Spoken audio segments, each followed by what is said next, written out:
rotational.com. So I want to go over a rotational pivot progression. This was something I went over with a client recently who was talking about some wrist pain during tennis. So when you have like an area of pain, the first thing to think about would be like, okay, let's go after that area and try to focus on like making change to some of the structures around there. But when you're thinking about it from a movement perspective, instead of thinking where is it coming from, we want to think about like what is the activity that's bringing it on. So with a forehand during tennis, not much of a tennis player, but just to understand the foundations of movement, it's a rotational movement, and any movement that has rotation is best done from the center out. So the kinematic sequence would be from pelvis to trunk to lead arm or to the arm of the racket, and then you finish with the actual racket, right? So if you're using too much racket or your sequence is wrist more than center, you're gonna have problems at the wrist. So we gotta address that. So the way to do that would not be to start anywhere near the wrist, but to finish at the wrist and see how the wrist ends the movement as opposed to is a lead driver of the movement.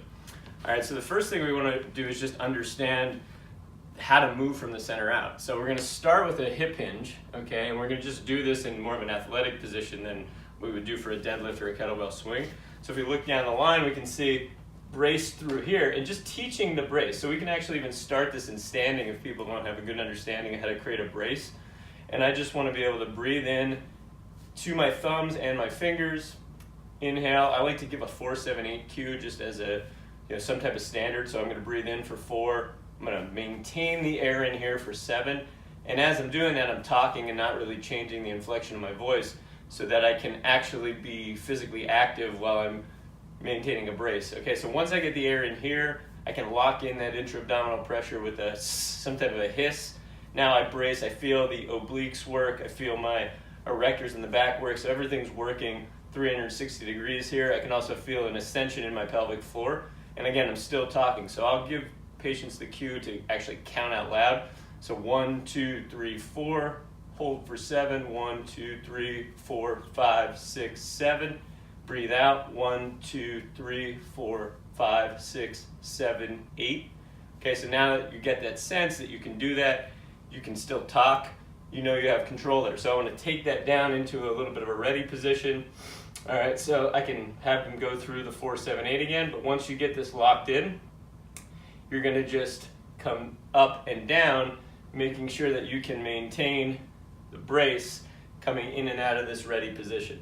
All right, the hands can be important too, because if I spread my fingers, it'll help me create a little bit more tension. If I make fists, it'll help me create a little more tension. So I like to be hands open here if I'm kind of practicing like the ready position.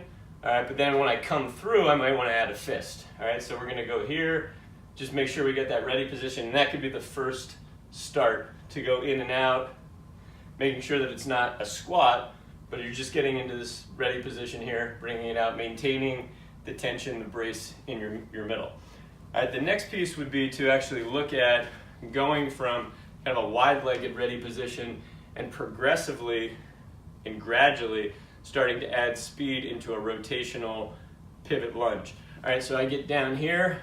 Where I want to finish is here, facing 90 degrees in the other direction, okay? And then I want to pause, re-brace, bring myself back to where I started, okay? I can stand up in between if I want to, if I need to reset, all right? And then I'm going to go the other way, make sure that feet are facing forward. I end in a good half kneeling position, so I'm not here. And if that happens during the transition, that's fine. Just reset before you move back into a position. So I want to do this slow eccentric at first. Make sure I pause at the bottom position, reset, actually let go of some tension, re-find it, dead start, back to the stop, or back to the starting position, go to the other side, reset. Notice differences side to side. Notice any compensations that want to happen. Bring myself back.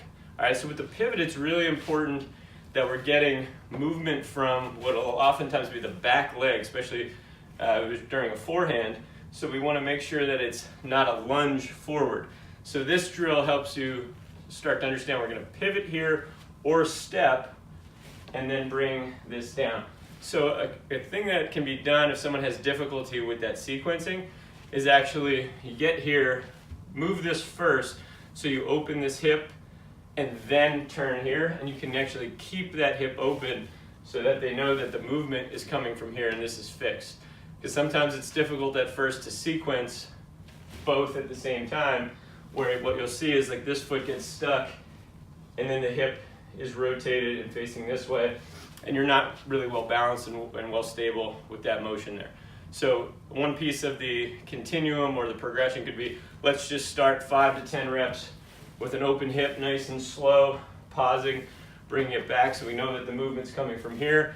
Once you got that down, it could be open drop, okay? So it goes from slow on the way down, progressively add speed when you feel like you have it and that you can pull yourself right back up and do both sides. All right, from there, we want to go into a band just so we have something for the upper body to have contact with. So when we get up into the upper body, what we're looking at is that we want to have under the armpit, lat, pec, serratus, depending on what motion we're making. But we want to be out of here and we want to be under here. And we want to think of this as a sling that comes through our middle. All right, so one good way to do that is if I start with my elbow tight to my body, I have more feedback for contraction under the armpit. So I'm going to get into the same position, this ready position. I'll start with my hip open. I'm going to turn. I'm not going to drop all the way down now, but I'm going to just try to keep an upright torso, keep my 30 to 50% tension under the armpit, and everything's close to the body. Knuckles are neutral, or the forearm is neutral, so the thumb is up. And then I bring myself back, and I have a little bit of tension. Obviously, the more I move forward, the more tension I'll get from the band. All right, so I just have something to respond to. I should be able to pause in this position, make sure that I haven't lunged forward. Big error will be to straighten this back knee, which kicks you forward.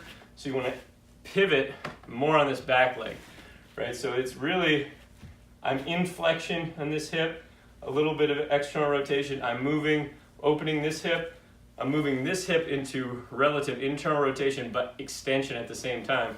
So your extensors, your internal rotation, a lot of stuff's going to be happening in this back leg. The key is not to get out of that leg and lunge forward. So we want to do this, again, gradually, feeling like you still got this going on under the armpit.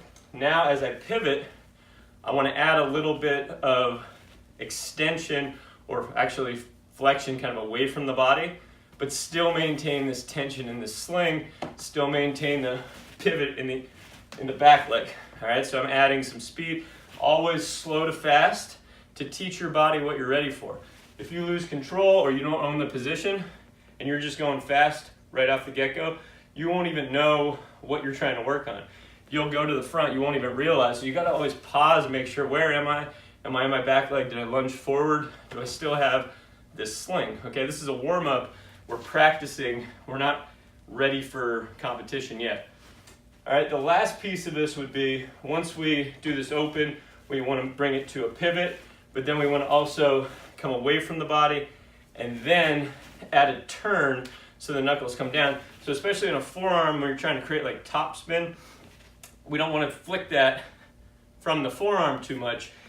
You just won't have any power there, and that's certainly something that will, in my experience, lead to wrist injuries. So if I come down here, what happens is pronation, but a lot of times you'll get ulnar deviation that's excessive, which causes a compression on the ulnar side, and it can create a tensile force on the radial side. So you can get pain on either side. My client was complaining of pain on the ulnar side, so we just had to kind of get it out of the wrist. The last piece would be, and it ends up being like a punch, where the knuckles come forward, because anyone knows who has thrown a punch, if you throw with the pinky side, here you'll break your knuckles. So you want to have that turn down. It adds a little bit of torque, but you never throw a punch with a weak wrist or the ulnar deviation. It won't be very strong. So it's the last thing that moves after you've moved through your body and created that pivot.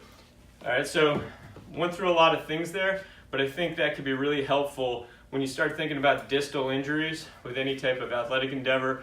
Distal meaning away from the center. So wrist is a great example of that. But even ankles, knees, if they're taking some stress during rotational movements, we kind of have to bring it back to the center first. Instead of focusing on the area of pain, focus on bringing everything back to the center, and then go through a sequence there. People can't move on until they've demonstrated control in the earlier parts of the sequence, but if they can go through that whole motion, then they're likely going to be able to carry that over into their athletic endeavor. If you have any questions, you can go to movementprofessional.com. See you next time.